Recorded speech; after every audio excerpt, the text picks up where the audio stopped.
기술적인 문제에서 마이크를 안 켰네요. 네, 네, 그 1부는 끝나고 나서 혼자서 원맨쇼를 한 번 더 하겠습니다. 원맨쇼를 한 번 더 하겠습니다. 오프라인에 보시는 분들보다 온라인이 훨씬 많으시기 때문에 이 안 올라가면 그 민원이 들어올 가능성이 높아서 그냥 한 시간은 이제 한 번 더 혹시 일부에 이해가 안 되시는 분들 한번 재방송을 재방송 들으실 분들은 이제 들어주시길 바랍니다. 예. 어차피 유럽부터 하려고 했는데 뭐 잘 됐네요. 예. 자, 그러면 브렉시트 가지고 한동안 얘기를 했다가 요즘 브렉시트 얘기하기가 조금 민망합니다.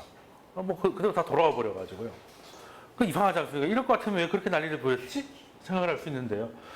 원인은 간단합니다. 원인은 간단합니다. 자, 브렉시트 일단 결정이 나왔어요. 그거는 놀라운 일이긴 한 건 분명히 했습니다. 그런데 그러면 그 브렉시트가 만약에 결정되면 전 세계 중앙은행이 공조를 해서 유동성을 공급할 거라고 말씀드렸고 실제 그렇게 했죠. 근데 브렉시트가 결정이 났다고 해서 그날 유럽에서 나가는 건 아니죠. 리스본 조약 50조를 발동한 이후부터 2년 후입니다. 그런데 그 대응 조치는 그날 바로 시행이 됐죠. 시간차가 존재를 했던 거예요. 아무리 빨라도 2년의 갭이 발생하지만 브렉시트가 현실이 되는 거는 2년 후인데 그거를 방지하기 위한 대책은 오늘 그 날부터 들어갔다는 거죠. 네, 그것 때문에 그리고 두 번째 큰 게 있습니다. 두 번째 큰 게 시간대가 좋았습니다. 시간대가 만약에 브렉시트 결정이 서브프라임 때나 아니면 유로존 재정위기 뭐 이럴 때처럼 주가가 고점이었을 때 터졌으면 박살이 났을 가능성이 높아요. 어찌됐건 한번 팔아야 된다고 생각하는 시기에 저렇게 딱 터지면 다 그 핑계로 다 던지잖아요. 근데 이미 바닥일 때. 그런 거 있잖아요. 그 유명한 말이죠. 그 이봉원인가요? 그 박미선 남편분. 그 사업하다가 여러 말아먹고 하다가 유명한 일화가 있어요. 그래서 그때 한때 50억인가 빚을 지고 있었는데 후배들을 만나가지고 밥을 샀대요. 50만 원씩 밥을. 그래서 아니, 선배님 빚도 많으신데 왜 이렇게 가지 마시라고 했더니 이봉원이 했던 말이죠. 내가 빚이 50억인데 50억 50만 원 되나? 50억이나 느낌이 없다. 그냥 이미 이걸 IBM 이미 베린 몸이라고 이미 베린 몸이라고. 그러니까 이게 바닥이니까 그래 날 잡아 잡소 이렇게 되는 거야. 날 잡아 잡소. 이미 바닥이니까 경기는 이제 늘어져 있으니까 그래 뭐 이렇게 약간 그런 거예요. 사람 심리와 똑같습니다. 사실 지금 글로벌 경기가 과열됐나요? 주가가 물론 주가만 놓고 보면 우리만 놓고 봐도 2000이면 2000 고점 아닙니까 하는데 아니죠. 그때랑 지금하고 공급된 돈 차이가 얼만데요. 지금 바닥인데 터졌으니까 오히려 널브러져 있는데 사과에 터졌어요. 아무 느낌도 없는데 그래서 내가 빚이 50억 있는데 50억 밥을 샀더니 거기에 감동받고 친구가 100만 원 쥐어준 거예요. 친구야 빚이 50억이나 있는 줄 몰랐다. 이거라도 도와줄게 했더니 결과적으로 50만 원 번 게 되잖아요. 그렇게 된 겁니다. 그렇게 된 거예요. 사실 그래서 시기가 굉장히 좋아서 차라리 오히려 브렉시트 때문에 미국이나 이런 데서 긴축을 하려고 하는데 연장됐잖아요. 오히려 시간을 벌어버렸습니다. 본의 아니게. 그리고 선진국들은 양적 완화, 심지어 헬리콥터 머니까지. 그리고 신흥국들은 금리 인하를 하는데 명분을 만들었어요. 브렉시트로 세계 경기가 불확실성이 확대됐으니 지금 돈을 더 풀어야겠습니다. 근데 더 푸는 거에 반대하는 사람 보고 닥쳐 이렇게 된 거죠. 지금 이 브렉시트 때문에 우리 다 죽게 생겼으니 돈을 풀어야겠다. 반대파들이 조용해라 이렇게 되는 거죠. 그러니까 명분이 돼버린 거죠. 명분이.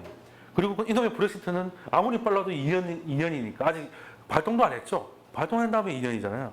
그럼 2년 동안 계속 이놈의 브렉시트로 계속 돈을 풀 수 있는 거예요. 명분이 있는 거죠. 그래서 튀어나간 건 영국인데 온 지구가 돈을 찍기 시작합니다. 예. 예. 국제공조라는 이름 하에. 예. 그리고 그 돈을 찍는 시기가 어떤 시기입니까? 이겁니다. 주식할 때 제일 보고 싶은 화면인 거예요. 바닥입니다. 바닥이죠. 물론 바닥인 줄 알고 갔다가 이게 싱크홀에 빠지시는 분들이 대부분이긴 하지만 어찌됐든 바닥을 원하시잖아요. 바닥대 잡고 싶잖아요. 그죠? 예, 그런데 이제 바닥대 터져가지고 차라리 이럴 것 같으면 잘 됐다 그냥 차라리 돈 찍는데 지금 미국이 금리를 올리고 하는데 더 이상 올리기는 힘들지 않아요. 뭐 유동성 공급 그렇게 했는데 뭐 부작용만 많고 막 양적완화 무역론 뭐 중앙은행이 할 수 있는 게 뭐가 있어 뭐 별의별 얘기가 있었는데 그냥 브렉시트 다 닥쳐 그냥 더 찍을 거 이렇게 된 거죠. 명분이 중요합니다. 그래서 연애도 그렇고 결혼도 그렇고 제일 중요한 건 명분이더라. 그 시장도 마찬가지죠. 시장도 마찬가지고 우리는 비슷한 기억이 또 있습니다. 물론 녹화가 안 돼가지고 화면만 지금 찍혔지만 일부에서 말씀드린 게 일부에서 말씀드린 게 뭐였어요? 완전 새로운 개념의 헬리콥터 머니 같은 것도 사실 따지고 보면 역사 속에서 발견이 된다는 거죠. 그럼 브렉시트 같은 불확실성이 갑자기 금융시장에 탁 튀어나와가지고 전 지구적으로 돈 찍기에 합심했던 기억이 불과 멀지 않게 있습니다. 그때 말씀드렸잖아요. 이거요. 자, 생각을 해보세요. 오늘 브렉시트 결정이 난다. 오늘 새벽에. 그래서 치킨을 시켜놓고 영국 BBC를 보고 있습니다. 근데 가능성이 43%였던 그 브렉시트가 갑자기 뭐 52%가 나와가지고 된 게 충격적이겠습니까? 자고 일어났는데 갑자기 미국에서 테러가 일어나는 게 더 충격이겠습니까? 당연히 이쪽이 훨씬 큰 충격이겠죠. 그래서 그때는 그냥 아무런 말이 필요 없어요. 모든 나라가 미국 그 공포에 빠져들었고 이때 다 그 얘기 하셨을 겁니다. 3차 대전. 저 그때 군대에 있었거든요. 그래서 비상동원. 아니 뭐 저는 그 동두천에 있었는데 뉴욕하고 지구 반바퀴 거리에 있었지만 5분 대기조가 뛰어나고 여하튼 뭐 하긴 했어요. 그래서 이제 그때만 해도 제가 이제 좀 군생활 좀 이제 거의 끝나가는 시기라 가지고 그 빈라덴을 저주했죠. 내 말년을 이렇게 꼬고 다니. 그래서 그랬었는데 뭐 결과적으로 그때는 진짜 3차 대전 나는 줄 알았던 사람들 많았어요. 그죠? 그러니까 모든 그 주요 메이저 국가들이 금리 인하에 동참을 합니다. 어떻게든 이 충격적인 사건에서 금융시장을 구제해야 된다. 자본주의를 지키자. 예. 그리고 뉴스에 나오면 뉴스에서 부시 대통령이 CNN에서 늘 뭐라고 합니까? 이거는 미국에 대한 공격이다. 아, 미국이 전쟁도 하겠구나. 이런 생각이 드는 이제 뭐 최소한 베트남 전쟁은 되겠는데 이런 생각을 하고 있던 시기였으니까 당연히 다 따라갔죠. 근데 그 결론은 어떻게 됐습니까? 2001년 9월부터 세계 주요 메이저 국가들의 금리는 땅에 처박힙니다. 미국만 해도 4%를 내려요. 400bp를 내려버립니다. 그래서 우리나라도 9.11 터졌을 때 코스피가 12% 빠졌어요. 12% 빠지고 그 다음에 어떻게 됐겠습니까? 100% 오릅니다. 왜? 더 이상 테러는 없었고 근데 테러가 끝났다고 말할 수는 없으니까 테러 보면 아직도 테러 심지어 오늘도 테러를 하고 있으니 테러는 계속되고 있잖아요. 테러와의 전쟁은 끝이 없거든요. 전 세계 미친놈이 한 명만 있어도 테러는 계속되는 거예요. 그러면 끝났다고 할 수 없으니까 공조를 갑자기 풀기는 어렵죠. 그래서 초반에는 계속 그 금리 인하로 경기보다 이 정도 경기에서는 금리를 4, 5% 가야 되는데 1%로 강제로 잡고 있는 거예요. 전부 다. 그러니까 유동성 공급이 너무 커진 거죠. 그게 주식으로 터져버린 겁니다. 그래서 하다못해 코스피도 그 길로 누구는 2002년 월드컵을 잘해서라는 어이없는 소리를 하고 있지만 그런 식으로 치면 뭐 아르헨티나는 왜 메시가 있는데 그렇지 않습니까? 그걸로 이제 원인을 찾다 보니까 그것도 하시는 분들도 있었어요. 뭐 아무튼 그래서 우리가 2004년 결국에는 2000을 보게 된 것도 2001년 때부터 풀어놓은 돈 때문에 그래요. 풀어놓은 돈이 일단은 움츠려 있다가 좀 지나도 별일 없는 거 보고 돈은 계속 또 공급되고 있죠. 그러니까 움직이기 시작하죠. 그게 경기가 돌아왔다는 신호가 파란불이 딱 켜져야 되는데 그 2004년 미국 금리 인상이거든요. 9.11이 터져가지고 급격하게 금리를 낮췄던 미국이 다시 금리 인상을 시작했습니다. 아, 이건 지나갔구나. 그럼 지금까지 깔렸던 돈들이 움직이는 거예요. 그래서 코스피가 100%를 그냥 갑니다. 그래서 2000 가는데 보면 딱 1년 반 동안 주식 안 했으면 자국이한테는 2천이 된 거예요. 그러면 브렉시트라고 그러지 말란 법이 없죠. 왜? 브렉시트는 어찌됐든 법으로 2년은 협상 기간이 있습니다. 그리고 올해 안에 그 효력을 시작할지도 모르겠어요. 독일도 영국이 원하는 대로 다 해줄 수는 없지만 그렇다고 영국을 재촉하지 말고 시간을 좀 주자 얘기는 하고 있거든요. 그리고 메이 총리도 지금 어떻게든 탈퇴는 뭐라고 했는지 아세요, 메이가? 영국은 EU는 떠나지만 유럽에서 떠나지 않는다. 이거는 뭔 말인가? 이거는 뭔 말이죠? 뭐 이상한데 뭐 또 새로운 걸 또 만들려고 그러는지 그게 무슨 말이겠어요? 마장난 같지만 EU에서 나가야 되는 건 정치적인 선택을 해서 가야 되는 거지만 거기서 있었던 건 다 웬만하면 다 지키고 가겠다는 거잖아요. 그거에 대한 확인을 은행들이 받았으니까 골드만삭스 이런 데서 우리는 런던에 그냥 있겠다, 이사 안 가겠다라고 얘기를 한 거 아니겠습니까? 예, 그러면 극단적인 문제는 좀 해결이 될 것 같고, 근데 불확실성은 여전히 현실화가 되기 끝났다고 보기 어려우니까 그 기간 동안은 돈의 공급을 할 수 있는 명분은 계속된다는 거지 않습니까? 그러면 이게 만약에 브렉시트가 이제 되긴 하더라도 메이 말처럼 EU는 떠나지만 유럽에 남아있는 형태로 협상이 마무리가 되면 그때부터 치고 나갈 수 있다. 그죠? 그래서 원래는요, 투자에 있어서 주식과 채권은 그 양과 음이죠. 그래서 서로가 서로를 보완하고 반대편에 서 있습니다. 근데 그건 정상적인 경기 사이클일 때 이야기예요. 근데 지금 이런 형태, 한 특수한 경제 블록의 이유에 의해서 국제 공조로 뭐 그냥 내려가 있다든지 이런 형태로 유동성 시장이 되면 주식하고 채권이 동시에 올라가는 기형적인 사태가 벌어집니다. 원래 채권이 오르면 주식이 빠지고 이렇게 해야 되잖아요. 근데 다 오르고 있어요.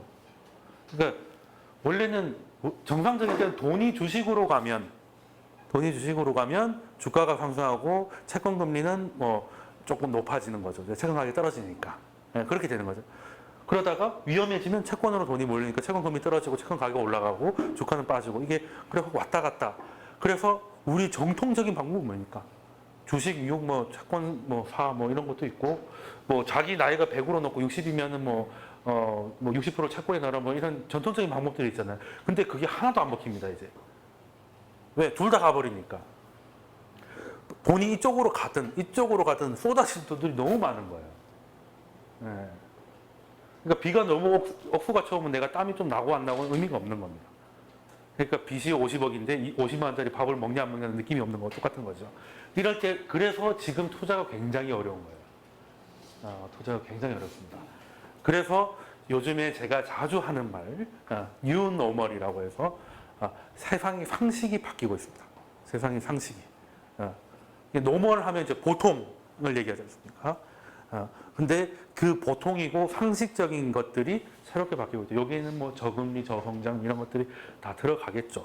이거는 뭐 그 앨범 커버인데요. 찾다 보니까 예뻐서 그냥 갖고 왔습니다. 음악도 좋고. 네. 그래서 지금은 어떻게 되냐?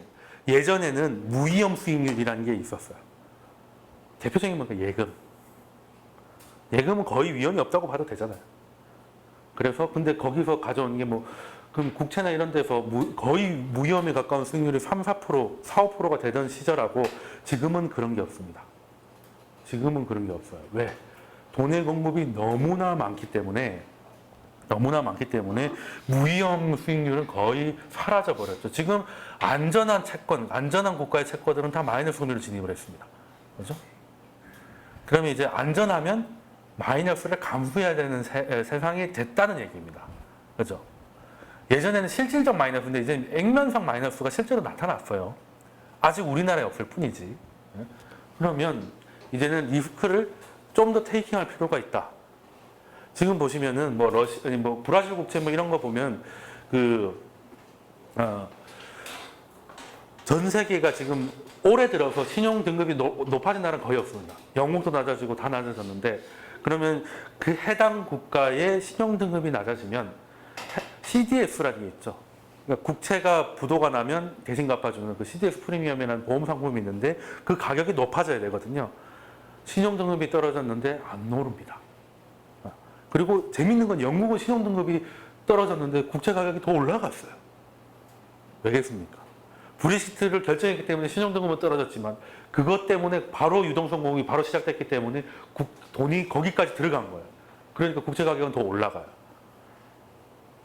이런 기형적 사태가 계속 벌어지고, 그리고 아까 질문 주셨는데 왜 신흥국이 브렉시트가 터지고 신흥국이 강합니다. 원래대로라면 올해 1월만 하더라도 뭐 문제만 있으면 신흥국들은 뭐 미국이 기체면 이미 다 실신이잖아요. 예. 금리 올리겠다 한마디 하면 더 오줌 싸고 막 그랬지 않습니까? 그런데 브렉시트가 결정났는데 신흥국이 의외로 빵빵합니다. 잘 견디고 있어요. 그리고 데이터를 추적해 봤더니 채권 쪽으로 돈이 가긴 맞는데 선진국 채권으로 들어간 것보다 신흥국 채권으로 3배 많은 돈이 들어갔어요. 이게 뭐겠냐? 왜? 선진국으로 하면 마이너스잖아요. 이제 그러니까 그냥 그 신흥국 국채로 돈이 들어가니까 국채를 뭘로 사요? 그 나라 돈으로 바꿔야 되잖아요. 그러니까 신흥국 통화가 강한 겁니다. 지금 환율만 딱 놓고 보면은 우리가 예전에 달러 선물 레버리지를 사야 되는데 이게 달러가 강하긴 한데요. 신흥국이 더 강해요. 먹을 게 없잖아. 그래서 매수 사인을 안 내고 있는 겁니다. 먹을 게 없을 것 같아서. 이게 재밌는 거예요. 아니, 불과 몇 개월 전만 하더라도 신흥국은 뭐 조금만 뭐 하면 다 쓰러지고 했는데 갑자기 이렇게 어디서 뭐 시금치를 먹었는지 갑자기 힘이 좋아졌잖아요. 이유가 뭘까 했더니 브렉시트가 그 유동성 공급의 명분으로 활용되고 있다는 게 제 판단인 거예요. 요즘 트위터에서 봤는데 이제 각 대통령들을 이제 운전에 비유했더만요. 잘했더라고. 이승만 초보 운전. 엄청나게 많은 사고를 쳤습니다. 그래가지고 온 천지 범퍼카처럼 끌고 다녔고, 그 다음 대통령 누구였죠? 윤보선 다음이 또 누구예요? 최규하 대리운전. 박정희는 뭐였습니까? 과속 난폭 운전. 그럼 김영삼은 음주운전. 그리고 김대중은 뭐였겠습니까? 안전운전인 거죠. 그리고 노무현 대통령은 모범운전이었죠. 그리고 모범운전 한 다음에 이명박은 역주행. 박근혜는 뭘 것 같습니까? 무면허 운전이죠. 대박이다. 나 대리운전 때부터 팡팡 터지기 시작했는데요.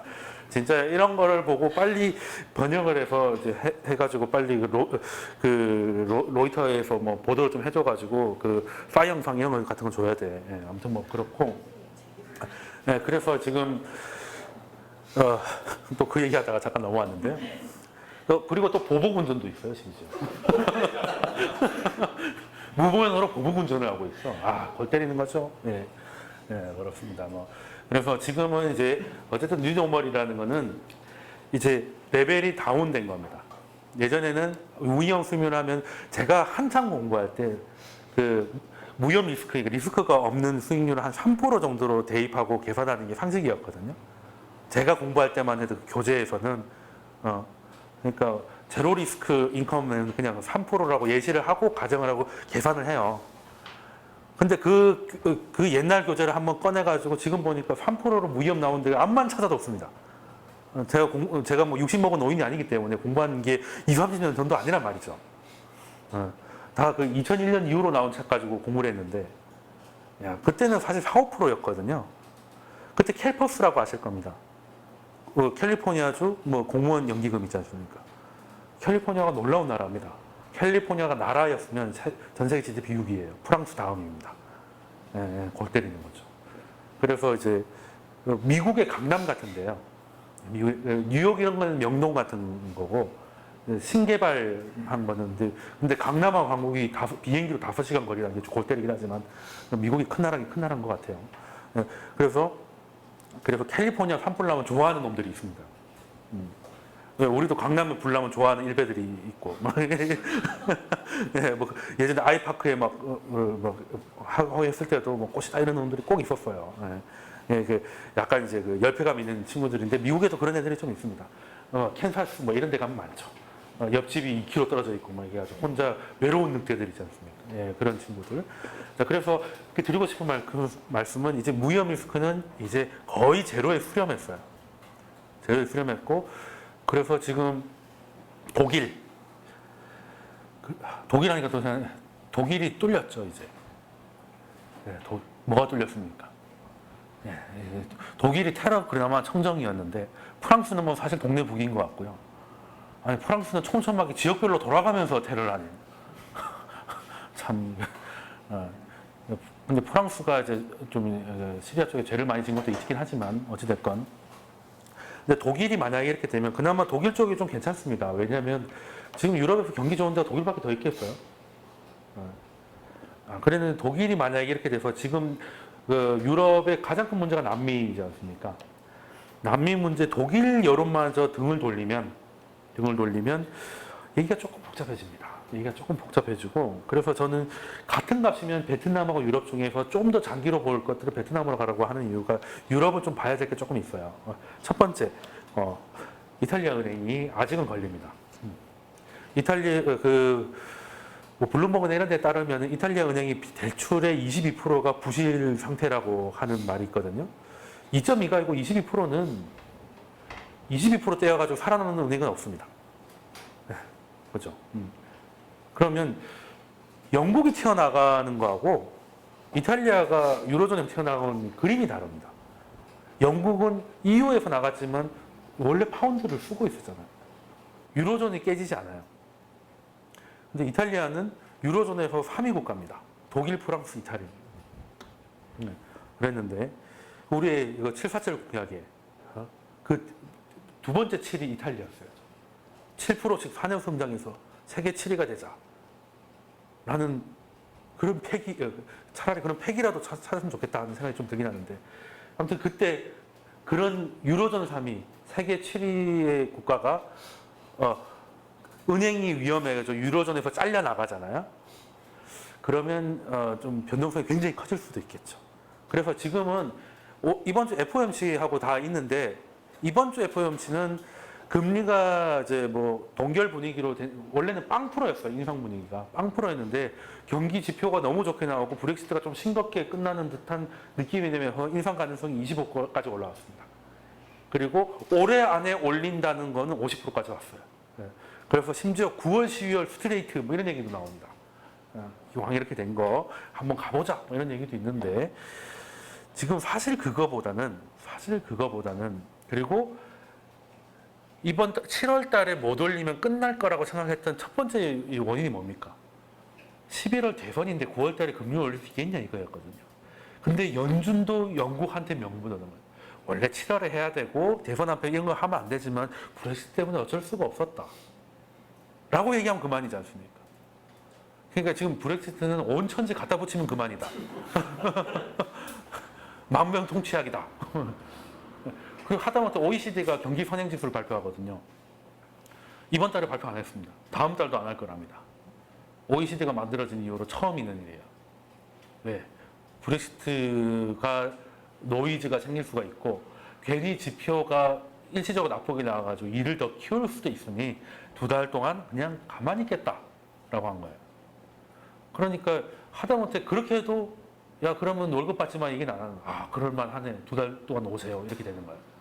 그러니까 온천지 브렉시트로 다 되는 분위기입니다. 다 되는 분위기라서 제가 앞서서 오히려 이게 그 과잉 유동성이 있는데도 불구하고 더 공급할 수 있는 명분이 되고 있지 않느냐. 그리고 미국이 만약에 이번에도 포기하고 9월에도 연기하게 된다면 0.75도 가지 말라는 법이 없죠. 0.75도 가지 말라는 법이 없죠.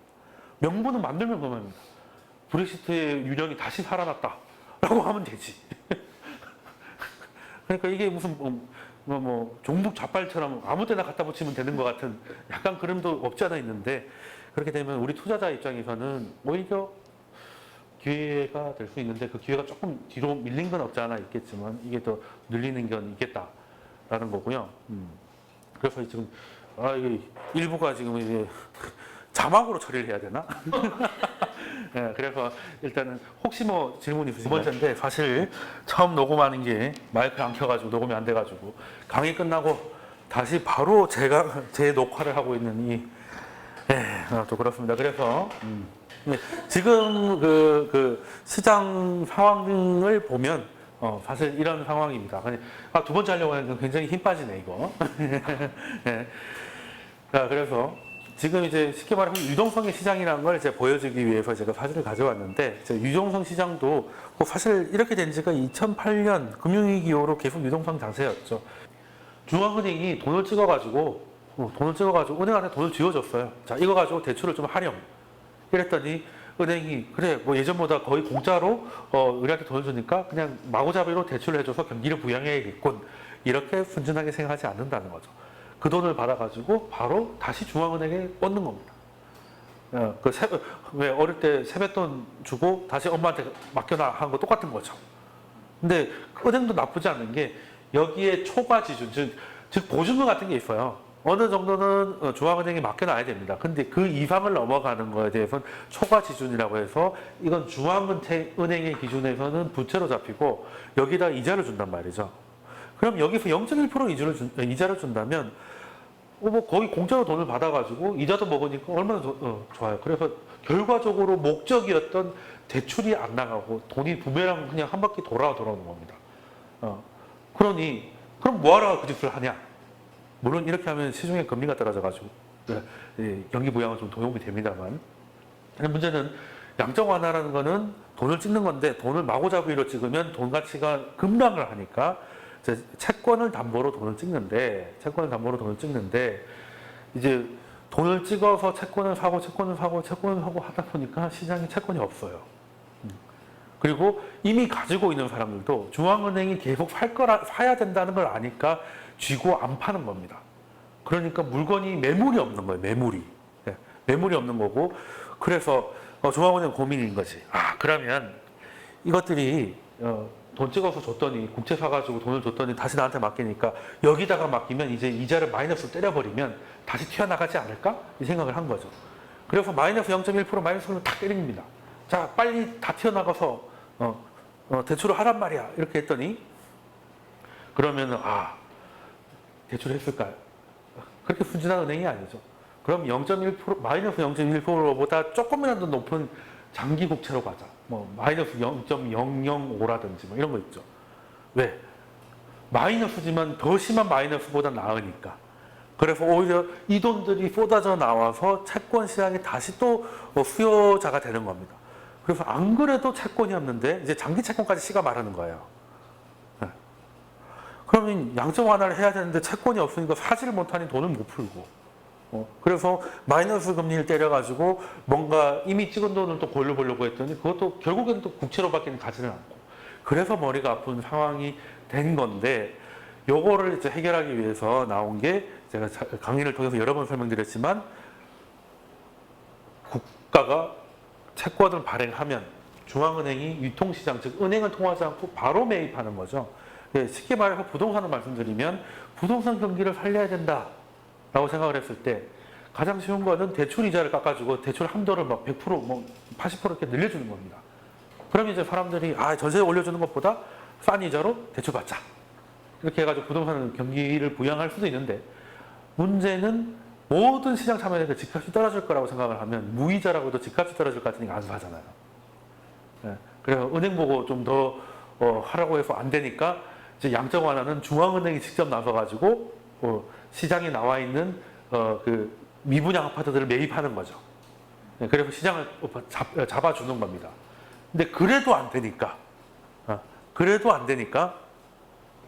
헬리콥터 머니라는 거는 쉽게 말해서 분양하면 분양하우스의 중앙은행에 가서 그냥 청약을 다 받아버리는 거죠. 직매입을 하는 겁니다. 근데 이렇게 되면 정부의 입장에서는 굉장히 괜찮은 게 채권을 영구채로 발행하면 돼요. 영구채가 뭐라면 말 그대로 한도가 없는 채권입니다. 한도가 없는 채권. 그러니까 돈을 빌렸는데 그런 거 있죠. 친구가 나 급한데 100만 원을 빌려줘 이랬는데 100만 원 주면서 야, 너 여유 되면 갚아 이렇게 한 거예요. 여유는 언제 될지 몰라요. 어떻게 되는 게 여유인지도 모르겠고, 그냥 이거는 그냥 돈을 받은 거나 별 다름이 없는 거죠. 이자도 없고. 이게 연구채인데, 그래서 재밌는 게 연구채로 돈을 빌려오면 부채가 아니라 자산으로 잡힌다는 겁니다. 예. 그러면 정부는 돈을 받아왔는데 빚이 아니라 재산으로 잡히는 거예요. 또 중앙은행은 뭐 없는 채권 찾아서 할 게 아니라 그냥 바로 그냥 사면 되는 거죠. 얼마나 깔끔합니까? 그리고 정부는 그 돈을 가지고 재정정책을 펼칠 수가 있다는 겁니다. 은행들이 해가지고 다 초과지준에 들어가면 아무런 효과가 없잖아요. 근데 재정정책은 뭐 도로라도 깔든지 뭘 하든지 하잖아요. 그렇게 되는 게 이제 매력적인 건데, 문제는 장점과 단점이 똑같은 건데, 너무 매력적이라 가지고 한 번 시행하면 빠져나오기가 어렵다라는 겁니다. 그래서 양적 완화와 헬리콥터 머니의 가장 큰 차이점은 풀린 유동성을 영원히 갚지 않아도 된다는 겁니다. 네. 연구처럼 매입을 하기 때문에 자기 돈인 거죠. 그래서 치명적인 유형인 만큼 한 번 시작하면 빠져나오기가 어렵다는 것이고, 만약에 일본이 됐던 어떤 나라가 됐던 헬리콥터 머니 정책을 시행한다고 하는 것은 시장에 어떤 메시지를 날리는 것과 똑같은 거냐면, 이 돈은 완전히 공짜고 나중에 갚지 않아도 된다. 연구체니까요. 그래서 재정정책이 통화정책보다는 경기 부양 효과가 좀 확실합니다. 일단은 당장 그 현장에다가 돈을 그냥 꽂을 수가 있으니까.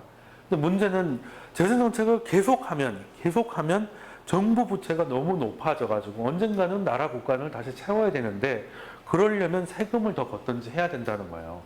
근데 세금을 걷는다는 거는 지금까지는 경기 살린다고 각종 부양책을 쓰다가 세금을 다시 걷으면 경기는 다시 꼬꾸라질 수가 있는 거거든요.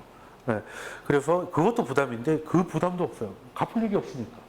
세금을 인상하든지 뭐 이런저런 걸 해가지고 뭐 경기를 또 자극할 필요도 없고, 그래서 소비가 늘어나고 인플레이션이 나타날 때까지는 중앙은행은 이러한 정책을 계속 쓸 수가 있다는 겁니다. 그래서 그냥 한마디로 줄이면 책임도 없고 한계도 없다는 겁니다. 그냥 양측에서 결정만 하면 끝나는 문제라는 거예요. 네, 결정만 하면 끝나는 문제인데, 자, 여기까지 들으면, 지난주도 저기까지는 설명을 한 것 같은데, 여기까지만 들으면 이거는 만병통치약 같습니다. 드래곤볼의 선두 같은 건데, 왜 지금 일본은 주저하고 있느냐? 벤버냉키가 와가지고 이런저런 이야기를 나누고 돌아갔을 때 시장이 기대에 차서 고로다 은행 총재한테 물어봤습니다. 헬리콥터 머니 정책을 시행할 것이냐 물어봤는데, 고로다 총재는 그럴 일은 없다. 헬기는 띄울 일이 없다. 라고 얘기를 합니다. 왜? 일본이 부담을 느끼고 있다는 얘기인데, 일본은 왜 주저하느냐? 다 트라우마가 있기 때문이다. 트라우마. 자, 그럼 트라우마라는 건 예전에 무슨 경험이 있다는 얘기죠. 경험이 있다는 얘기인데, 자, 그러면 지금 헬리콥터 머니라는 게 굉장히 독특하고 이번에 처음 나온 굉장히 위험하고 도전적인 아이디어 같지만 사실 역사 속에서 발견이 되는 부분이라는 거죠. 발견이 되는 건데 다른 데도 아니고 일본이 이 경험을 갖고 있다는 겁니다. 자, 그러면 좀 과거로 돌아가 보겠습니다. 다카하시 코레키오라는 사람이 있는데요. 한때는 일본 50엔권의 표지로 등장했던 사람이기도 합니다. 경제학자인데도 우리도 치면 율곡이나 이런 그 대학자들이 이제 화폐 표지 모델로 되어 있지 않습니까? 그 정도로 일본에서는 존경받는 사람인데, 아니나 다를까 1913년부터 36년까지 23년간 일본 재무상을 지냈다는 사람인 거예요.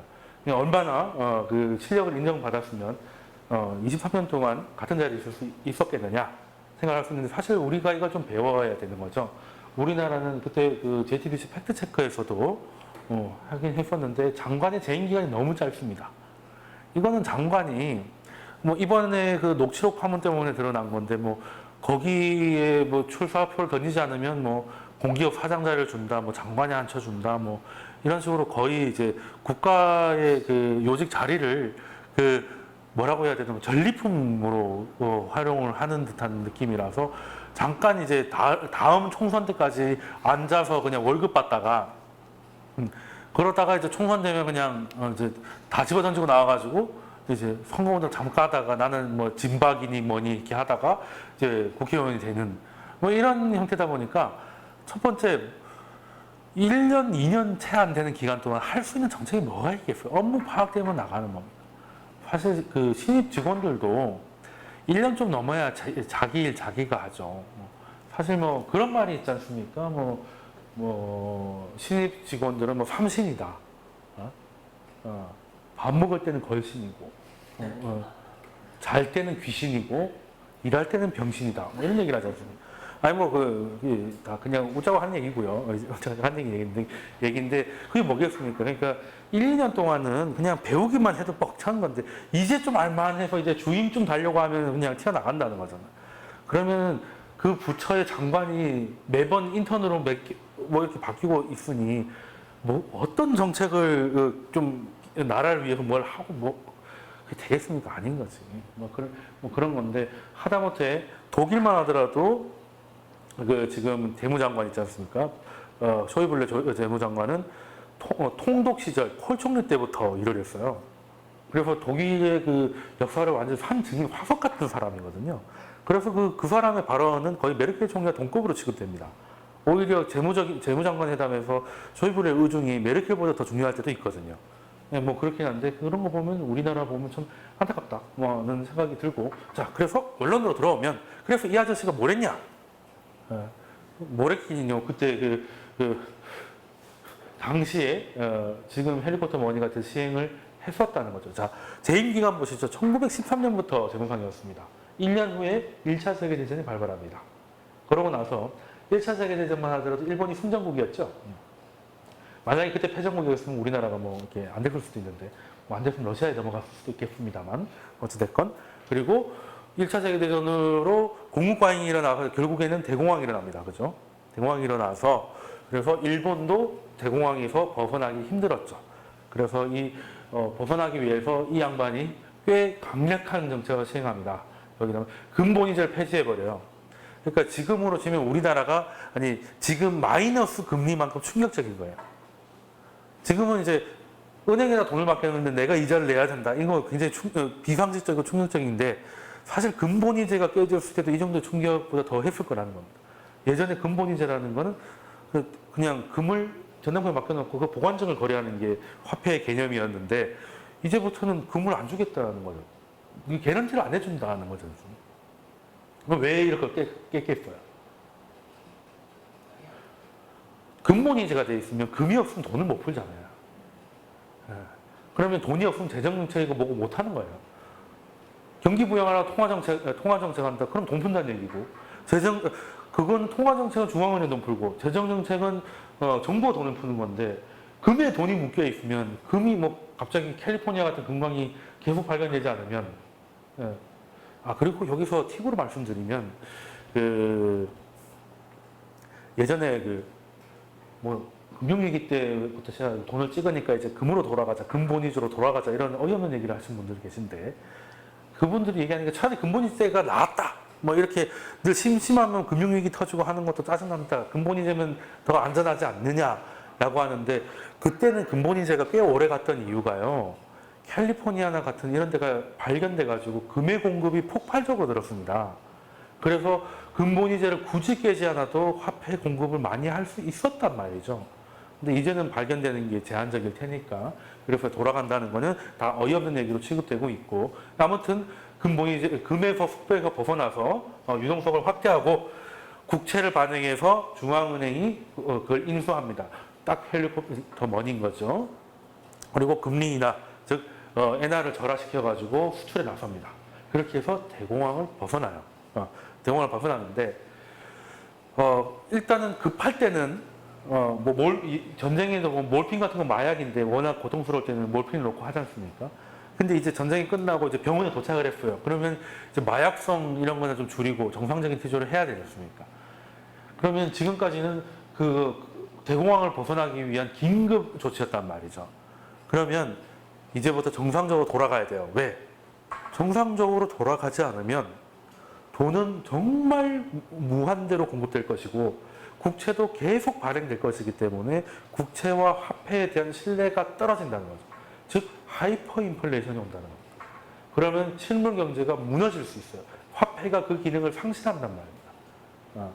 그래서 빵 하나 사려고 뭐 돈다발 들고 가야 되는 일이 벌어질 수 있으니까 화폐에 대한 믿음을 지키기 위해서는 긴축, 즉 다시 시장에서 돈을 걷어들여야 되는데 문제는 이게 쉽지가 않고 그리고 이때만 하더라도 일본이 군국주의가 득세를 하면서 그 군비 지출이 엄청나게 늘어나고 있었어요. 이때 긴축을 하려고 하다 보니까 군부 세력들하고 마찰이 있을 수밖에 없죠. 네. 국가 재정 지출 중에 대부분이 군비인데 그걸 줄이자는 건 즉 군비를 줄이자는 거고 그러면 군부의 반란이 일어났지 않습니까? 그래서 결국에는 혈기 어린 아무것도 모르는 이 반자의 세력들이 쿠데타를 일으켜가지고 결국 이 재무상을 암살하고 말죠. 그리고 암살하고 나서는 이제 더 이상 브레이크가 없기 때문에 무한정으로 돈을 풀어서 그걸로 좀 더 군사 대국화가 되고 결국에는 태평양 전쟁을 일으키는 계기까지 가는 겁니다.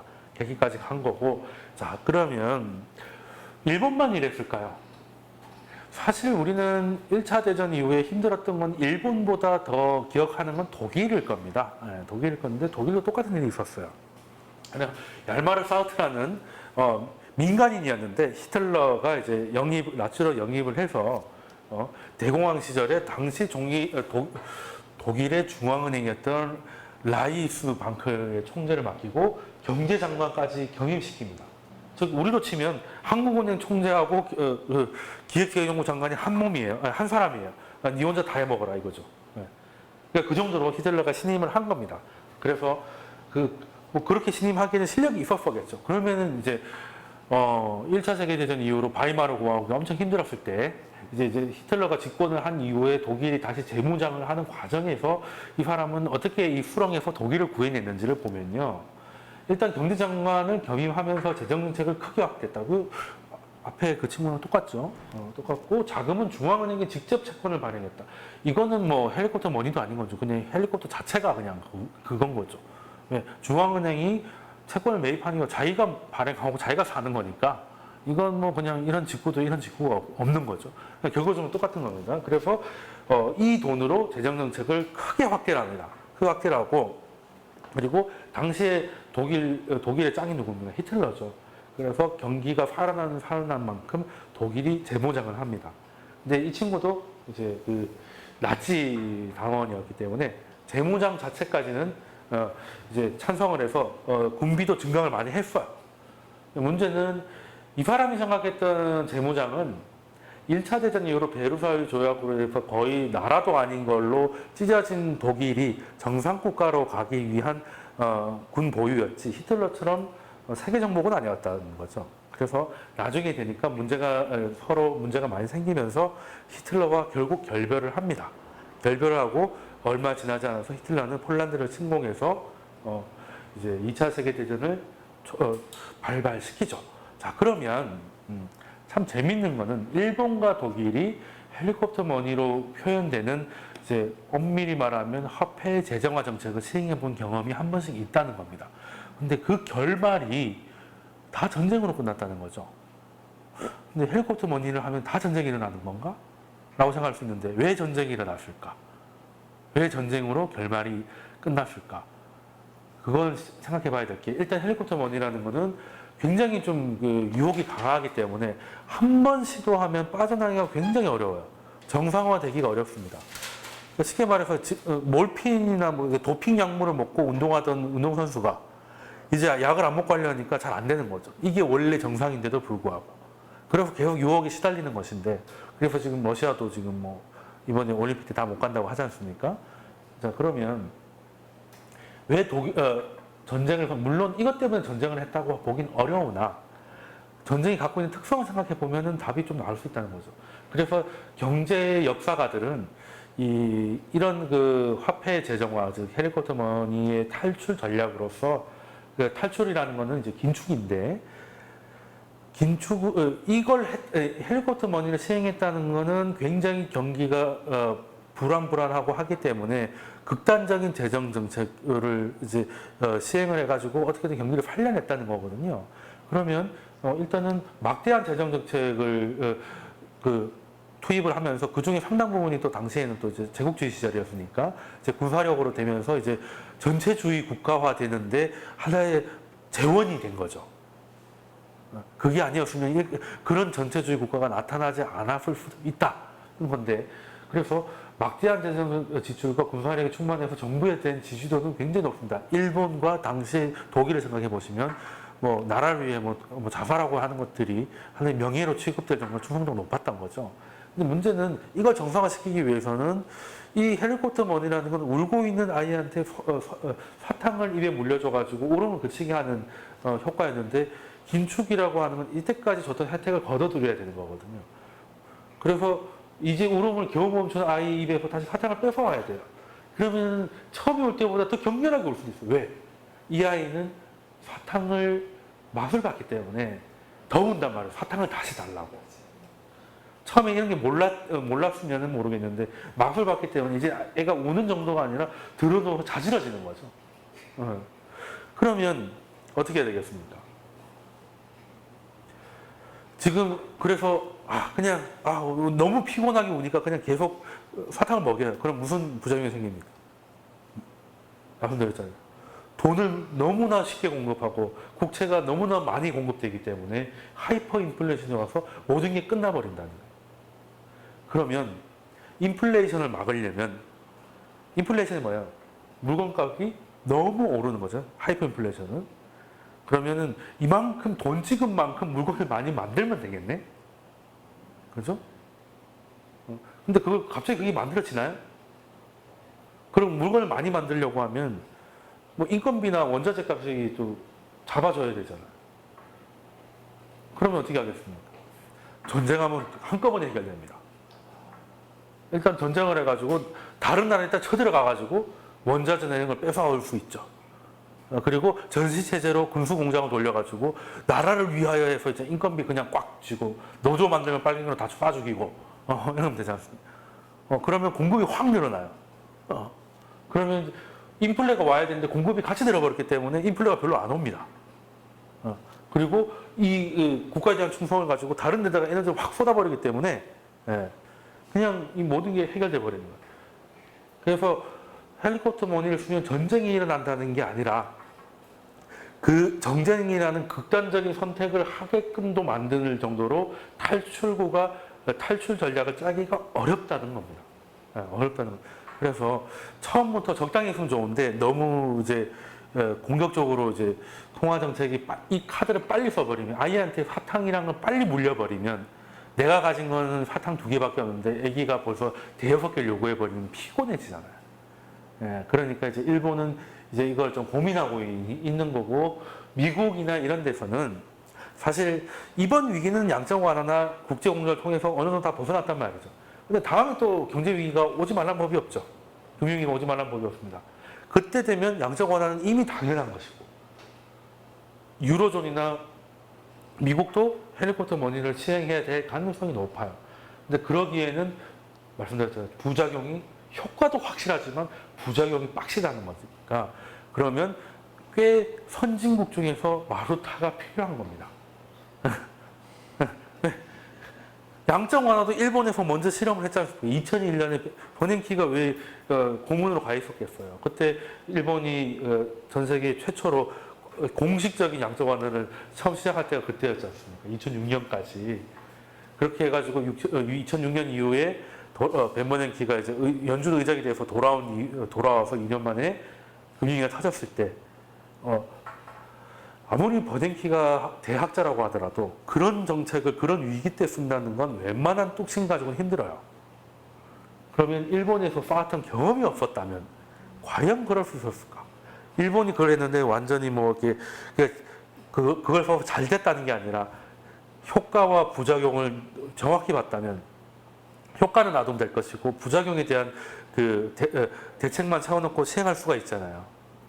그래서 미국은 훨씬 더 매끄럽게 진행을 했고 그때 한창 많았던 논쟁을 뒤로하고 지금은 전 지구가 양적 완화를 미국식 양적 완화를 다 하고 못해서 안달입니다.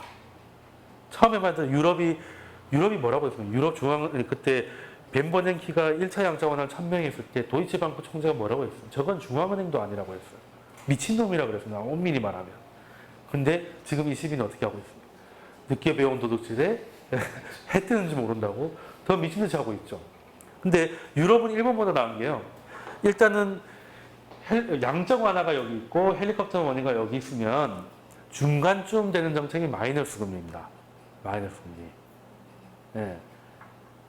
그러니까 이제 그 양적 완화의 하나의 부작용이자 한계가 돈을 찍어봐야 결국에는 돈만 보여주고 중앙은행으로 다시 돌아온다는 거죠. 제가 양적 완화해가지고 화폐 공급 그래프를 보여주면 질문이 딱 그러면 그만한 돈 다 어딨나요? 찍은 데 있습니다. 배송이 안 됐어요, 아직까지. 왜? 아니, 주문은 했는데 발송이 안 되고 있는 거죠, 쉽게 말해서. 왜? 양적 완화를 해가지고 100만 원을 찍었는데 85만 원이 연준에 있어요. 아직도. 그러면 15%밖에 안 찍은 거네. 네. 그 15%가 지금 주가를 여기까지 만들어 놓은 겁니다. 그럼 85가 나오면 대박 나겠죠. 네, 대박 나겠죠. 근데 왜 그런 일이 벌어지냐? 양적 완화는 국채를 담보로 은행이 갖고 있는 국채를 중앙은행이 사서 은행한테 돈을 주는 거지 않습니까? 은행이 그 돈을 받아가지고 대출을 하면 고마울 텐데 안 하고 자기한테 다시 맡기는 거죠. 그래서 야, 이럴 것 같으면 가만 생각해 보니까 그래, 대출해가지고 머리 아프게 하니 여기 그냥 0.1% 받고 마는 게 나을 수도 있겠다.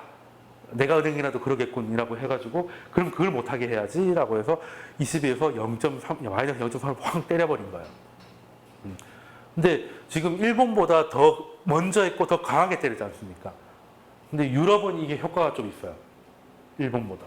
일본은 한 나라에서 국채 갖고 막 수급이 전쟁이 일어나고 있는데 유럽은 참 재밌는 게 여러 나라가 각각 의회와 정부를 갖고 있는데 중앙은행이 하나예요, 20이라고.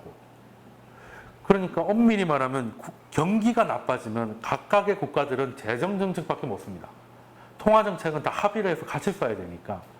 그래서 머리가 아프니까 얘는 통장이 2개 있는데 급하게 급전이 필요해요. 근데 하나는 바로 송금이 되는데 하나는 은행에 지점에 가가지고 막 써야 돼.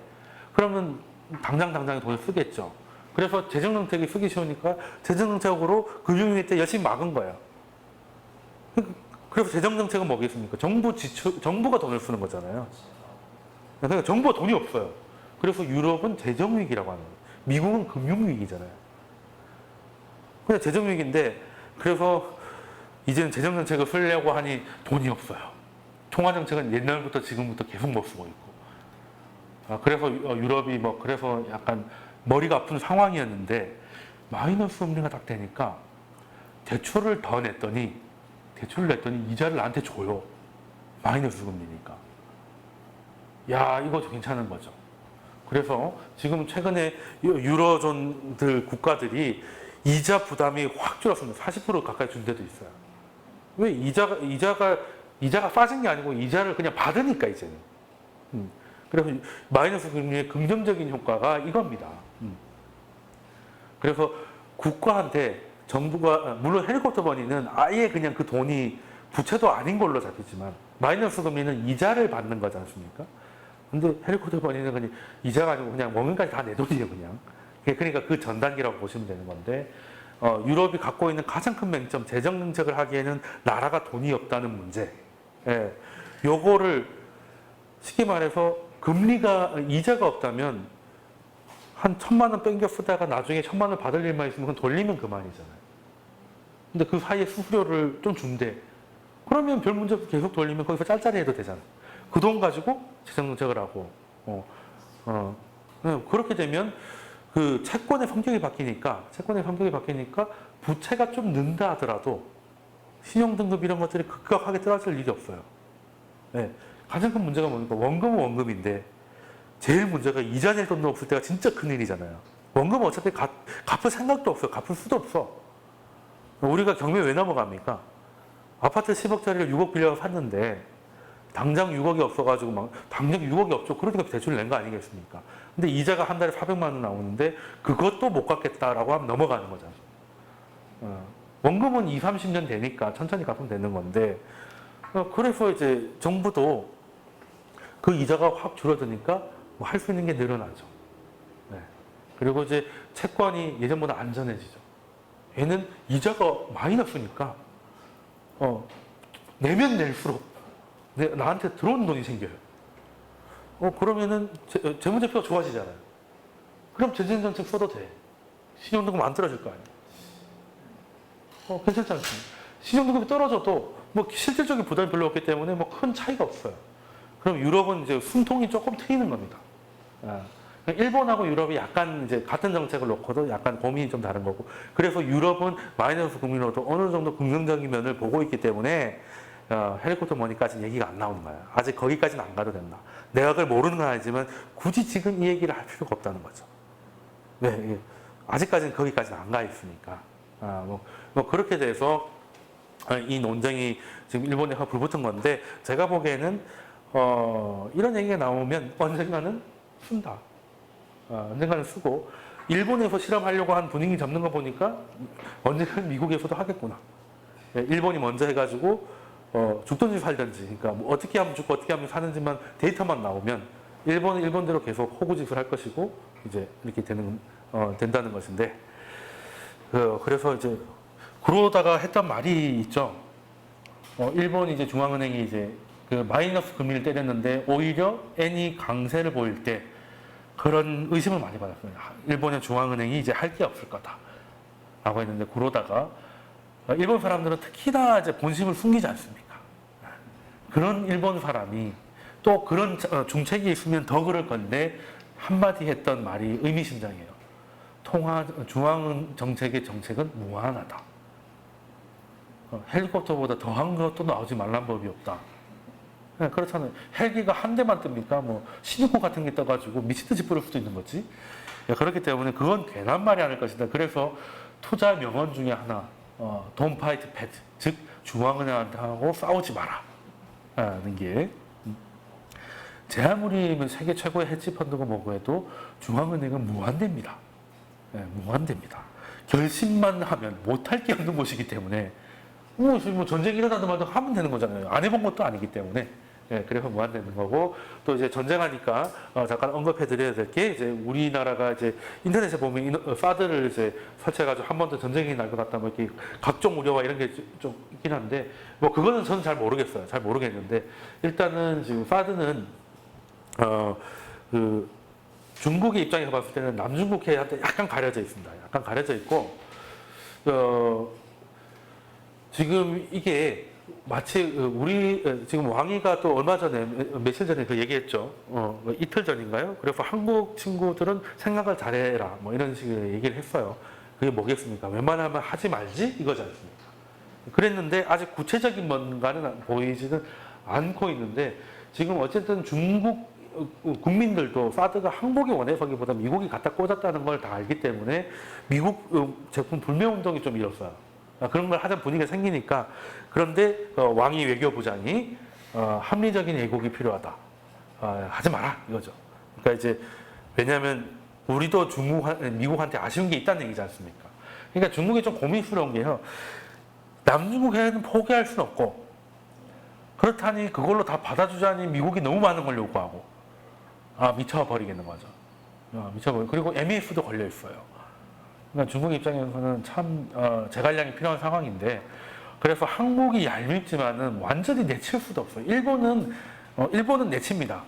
이거 보였던 게 얼마 전에 중국이 이렇게 있으면 남중국 해갖고 지금 이제 영입국 갖고 싸우고 있잖아요. 그럼 동중국 해가 있어요. 여기에 이제 천연가스나 이런 것들이 자원이 좀 있습니다. 그래서 일본하고 중국이 천연가스는 한국하고 일본이 정말 수입을 많이 하거든요. 외국에는 기름이 싸가지고 우리처럼 가스 많이 안 써요. 뭐 벤츠 가스차 이런 거 LPG 보셨나요? 아니잖아요. 볼보 LPG 이런 거 없잖아요. 그러니까 이제 일본 입장에서는, 특히 일본이 좀 골치 아픈 게, 얼마 전에 후쿠시마 터지는 바람에 한동안 원전이 안 돌아가가지고 가스로 뗐거든요.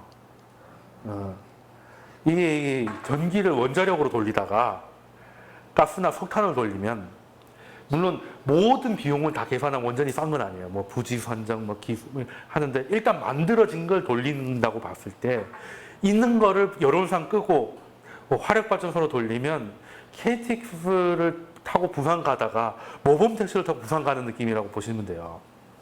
좀 그렇거든요.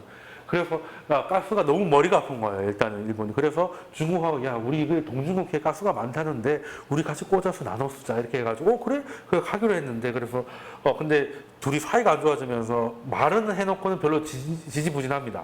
그래서 이제 왕이한테 가가지고 일본이, 야, 우리 그게 하기로 했던 거 빨리 하자 라고 했더니 왕이 외교부장이 이제 쉽게 말해서 꺼져, 닥쳐 이렇게 된 거죠. 네. 일본도 열받잖아요. 그래서 아니 그러면 PCA 네덜란드 법정에서 국제사법기관에서 이거 중국이 영유권 주장이 개설이라고 했는데 그걸 왜 받아들이지 않고 왜 개기냐? 라고 했더니 왕이 부장이 진심 빡쳐서 외교부장이 타국의 외교 장관한테 일본은 언행을 자제해야 된다. 라는 식으로 쉽게 말해서 닥치라고 얘기를 한 거죠.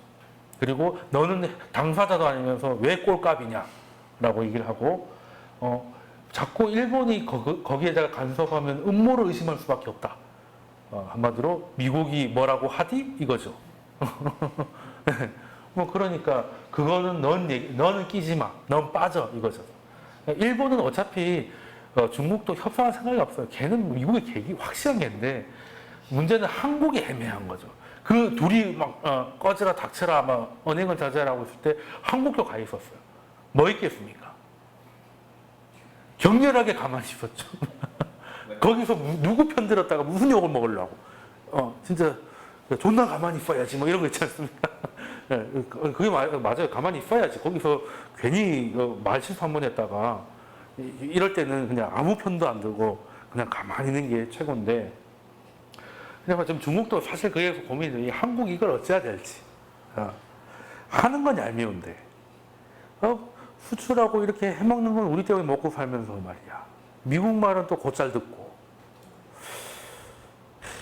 근데 기분 같아서도 확 그냥 조지고 싶은데 근데 생각해보니까 한국까지 날려버리면 미국은 미국대로 있죠. 일본은 미국의 개고 한국도 그쪽으로 붙어버리면 이게 혼자 싸워야 되는데 피곤하고 그리고 생각을 해보니까 중국이 우리도 일본하고 싸우면은 뭐 맨날 그러지 않습니까? 뭐 이제 일본 네티즌하고 한국 네티즌하고 싸우면 정해져 있어요. 우리는 LG 삼성 가지고 너희 폰이 다 망했지 뭐 이런 거 있지 않습니까? 뭐 그래가지고 요즘 TV도 뭐 냉장고도 그렇고 다 우리가 좋아 이러고 있으면 일본 애들 꼭 하는 말이 있죠. 우리가 시장 부품 수출 안 하면 아무것도 못 만들 것들이 말이 많아 이거죠. 소위 말하는 부품론이고. 네. 그래가지고 또 중국하고 한국하고 더 싸우면 또 뭐라고 하고. 우리는 중국한테 더럽다, 인육을 먹는다, 뭐 별의별 장기 밀매다, 뭐 이상한 소리를 하면 또 중국은 중국대로 우리 때문에 먹고 사는 인간들이 뭐 그렇게 싸우지 않습니까? 그리고 또 제일 웃겼던 게 고기론이라고 했어요. 고기론. 너희 나라에서는 한우가 그렇게 비싸다며 불쌍한 것들, 돈 없어서 고기도 못 먹는 것들 이런 식의 아니 우리나라가 소고기 진짜 비싸게 비싸요. 우리나라는 소고기 사 먹는다니까 굉장히 기분 좋은 말로 들리잖아요. 야 오늘 이제 큰 강가에 한우 먹자 이렇게 하면 오 이렇게 되잖아요. 근데 중국에서 소고기 먹자 하면은 아무 느낌이 없어요. 정말 싸거든요. 아니 중국 소가 썩어서 그런 거 아니야? 라고 하는데 이게 우리가 소를 굉장히 손을 많이 태워서 키워서 그래요. 원래 소는 풀어놓고 키우다가 왜 카우보이 하나가 수백 마리를 데리고 다니잖아요. 양치기도 그렇고. 근데 우리는 다 자동차도 없는 이렇게 개인용 그게 있지 않습니까? 소들은 다 뭐라고 하죠? 음악관이라고 하죠. 뭐라고 하지 이걸? 소 잃고 외양간이라고 그래요. 아니 우리나라도 솔직히 차도 미국처럼 개별 주차장 있는 집 별로 없지 않습니까? 근데 시골 가면 아니 예전에 미국 사람이 한국에 와가지고 잘 몰랐을 때 한국이 졸라 잘 사는 줄 시골을 갔는데 외양간이 소마다 있는 거예요. 야, 이거 잘 사는 나라네 이랬는데 근데 외양간인 줄 알았는데 거기 사람이 살더라고요. 초가집 보고 그렇게 하면. 예. 온 집에 외양간인 줄 알았는데 그래서 사람 사는 집은 따로 있고 이제 이 들판에 그냥 소들이 쉬라고 만든 줄 알았는데 거기서 사람이 나와서 깜짝 놀랐다는 말들이 있고 그리고 또 한국이 좀 그때 장판이 뭐 KCC 이런 게 있을 리가 없잖아요. 초가집에. 그래서 장판 뭘로 했겠습니까? 다 이게 볏집으로. 그럼 거기서 밥 먹고 볏집에 사이사이에 이렇게 뭐 막 떨어지고 쏟고 이러면 닦을 수가 없잖아요. 얼마나 더럽겠습니까? 생각을 해보세요. 이게. 밥 먹다가 애기가 뭐 된장찌개를 쏟았어. 그거 어떻게 닦아낼까요? 그냥 말려야지. 그 문을 열었을 때 음식물 쓰레기통에 파는 거랑 똑같은 거 아니에요? 뭐 그랬죠. 뭐 아무튼 뭐. 그 세상이 그랬지. 뭐 우리나라가 나쁘다는 게 아니에요. 그때 뭐 장판이 설보가 있어요. 아무튼 사실 따지고 보면 하이힐이 생긴 것도 왜 프랑스에 그렇게 똥이 많아가지고 이렇게 결국엔 그런 거 아니겠습니까? 아무튼 그런 거였는데 그래서 지금 중국이 고민이 만만치 않을 거다. 그래서 오히려 우리는 일단 중국이 밑보인 건 어쩔 수가 없어요. 이미 하기로 했는데 또 지금 와서 안 한다고 하니까 그것도 웃긴 거잖아. 그러면 안 한다고 하면 중국이 그래 말은 좋아하겠지. 근데 일단 마음이 한번 상하기 때문에 예전처럼 우리를 볼까요? 그것도 아닐 것이고 한다고 했는데 중국이 무서워서 갑자기 취소해 버렸어. 그러면 미국한테는 또 개새끼를 소리를 들 거 아니에요. 그러니까 이미 하기로 한 거는 돌리기 힘들 거야 아마. 그죠? 내가 대통령이라도 안 할 것 같으면 처음부터 안 했지. 지금 와서 돌리기는 좀 빡쳐요. 그러니까 이왕지를 물을 쏟아버렸으니까 이때 중국의 고민을 잘 이용해가지고 좀 미움을 받더라도 좀 덜 이렇게 하는 방법을 찾아야 되겠다. 왜 중국은 사드도 사드지만 고민해야 될 게 많거든요. 거기서 살짝 중국 편도 좀 전략적으로 좀 들기도 하고 이렇게 하면서 좀 너무 이제 막 나가면 또 중국도 말이 그렇지 지금 액션을 안 취하고 한국이 아니라 가장 지금 얄미운 미국에 대한 불매운동에 대해서도 자제를 권유하는 거 보면 중국도 판을 깔 생각은 없다. 판을 깔 생각은 없고 그렇다고 진짜 전쟁할 것도 아니고 그냥 이권 싸우는 거죠. 이권 싸움. 근데 여기서 우리는 불행하게 고래사이에 든 새우니까 잘 끼어야 되겠다. 요 정도가 될 것이고 강의 끝나자마자 다시 재방송으로 했다는 거 알아주시고 그래도 보통 가서 하면 포기했을 텐데 그래도 끝까지 해냈다는 게 박수를 보내야 되지 않을까? 네. 고생들 하셨고요. 어차피 질문은 다 하셨으니까 이제